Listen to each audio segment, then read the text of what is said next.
Hey everybody, it's Alternative Facts. It's time for us to take a look at the week's media narratives and see if they need dissecting. So, what are we going to start off today with, Kevin? Well, I think I can think of at least one narrative that needs a little dissecting. Yeah. You know, if you're wondering why, your screen is buffering and why this broadcast is completely incomprehensible, it's because the internet has ended. It's over. It is over. It cannot be salvaged. And Trump destroyed it. Yes, he did. Trump destroyed it. Trump set it on fire. He took a torch and lit the router in your house personally on fire. Or at least that's what everyone would have you believe. So this week we basically saw the media parrot all of the fantastical claims about the end of net neutrality. Now, net neutrality is a practice that was enacted in 2015 under the Obama administration. So why don't you tell us the rationale for net neutrality, and then we'll talk about maybe what goes behind it. Well, in the first place, it might be worth noting how the media generally has reacted to the repeal of net neutrality. CNN, literally announcing on its homepage that the internet as we know it is over. Now, as you note, net neutrality regulations were adopted in the last years of the Obama administration in 2015. And the idea was that the FCC, the Federal Communications Commission, would regulate the internet in much the same way that it regulates other public utilities, like telephone companies, for example,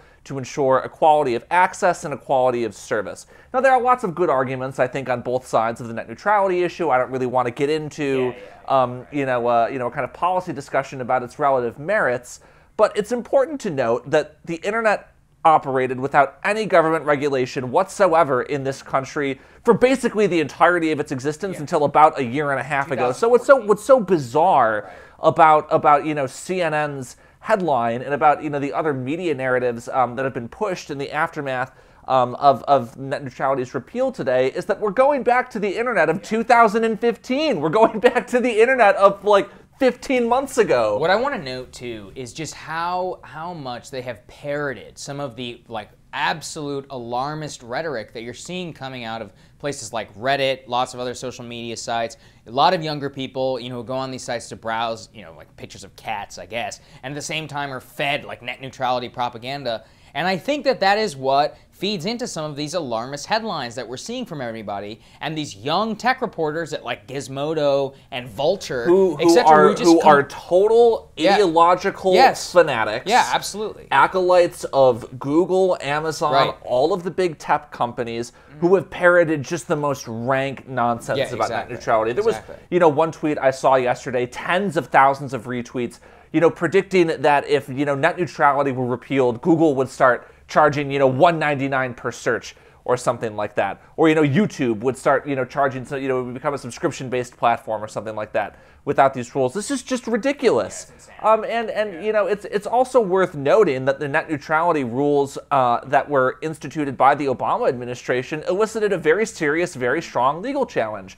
Now, the internet and ISPs generally were regulated under a different category of utility. The FCC, without following, in the view of some, proper administrative process, reclassified them as a public utility that they can more robustly regulate. They did so, in the absence of a clear grant of power from Congress, and critics say, without following proper APA process. So, this entire issue notwithstanding, there was a very strong challenge to the merits of net neutrality's legality, and that entire conversation has been completely eschewed in light of just the most rank alarmist propaganda. That is a really good point. And to be clear, I mean, people can oppose, or people can support net neutrality in good faith, and people can be very angry in good faith about this decision, but the media is saturated with such they're rank whipping propaganda. people up into a frenzy, and it's actually really jarring to see alarmist, insane posts from a crazy Reddit rant basically make its way into CNN, BuzzFeed, Vulture, Gizmodo,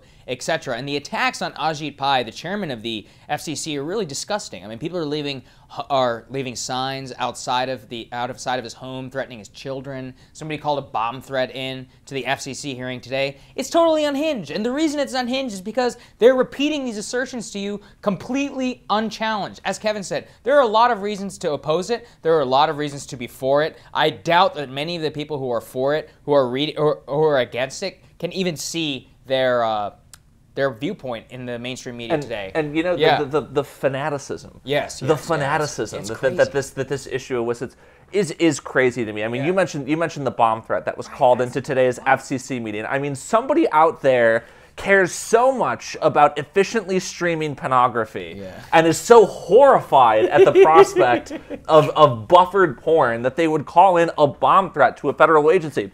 And I mention this because, I mean, it is already a highly contestable proposition that your internet service is going to be jeopardized in any way. I mean, it's just insane. All right, let's move on. We're going to talk about Peter Strzok. He's an FBI agent who was part of the Mueller investigation. If you watch Tucker, you've definitely heard of him.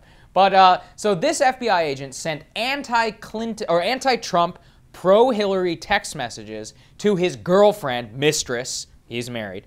And a lot of those texts were released recently. Now, what we've actually seen is that some of the people who were so concerned about politicization of the FBI investigation into Hillary Clinton are now having to completely reverse the role. We have a tweet up there from David Frum, who's basically, running. He's an apologist. This is an anti-David Frum Facebook Live program. Yeah, I mean, at this point, yeah.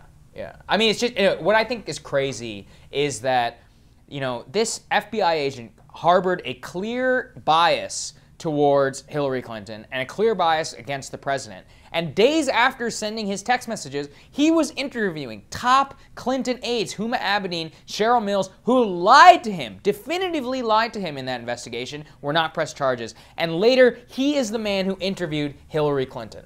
And where is the discussion of this? It's also worth noting that this is exactly the same agent who struck the gross negligence language from Jim Comey's statement. So you'll recall that on July 5th, 2016, former FBI Director James Comey shared his findings with respect to the Clinton email investigation with the public.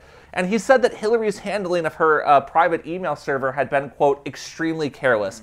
Now, in his original statement, the language he used to describe her maintenance of the server was gross negligence. That matters because gross negligence in handling classified information is an actionable offense under federal law. So to say that she was grossly negligent is in essence to say that she broke the law.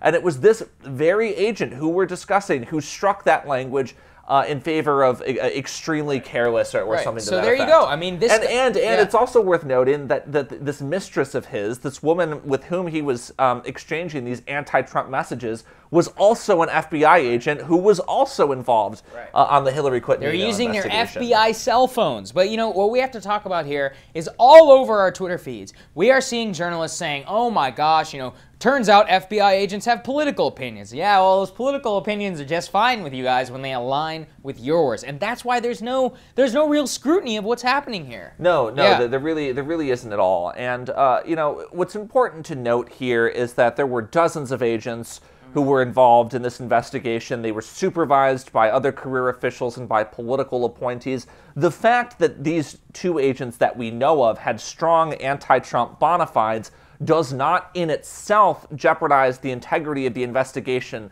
unless you can show that their anti-Trump bona fides, affected the outcome of the investigation. I mean, look, at the end of the day, what they're rendering are facts, and unless you can prove that their bias affected their presentation of the facts, or caused them to, omit certain facts or whatever, we don't have reason to doubt the veracity of this investigation. But let me suggest a couple of things. In the first place, the obsequience with which so many journalists have treated career officials at the FBI is truly jarring. Yeah, I mean, the idea that we cannot submit them to serious public scrutiny, the idea that we can't hold them accountable for their political agendas is nuts when we have somehow forgotten that just a decade ago, it was politically motivated people in the intelligence community who took us into a war in the Middle East on no basis that resulted in the death of 100,000 people. It's like we have not learned this lesson yet, despite the experience of Iraq. What was my second point? My second point was this: if there had been two people in the Trump campaign, or who were exchanging text messages like this with respect to Russia, or if there were two agents investigating Hillary Clinton who had exchanged pro-Trump messages, do you think the media? Do you think the media would cut them this much slack? It would be on Morning Joe. It would be on every show there was. There would be deep dives into these people's history.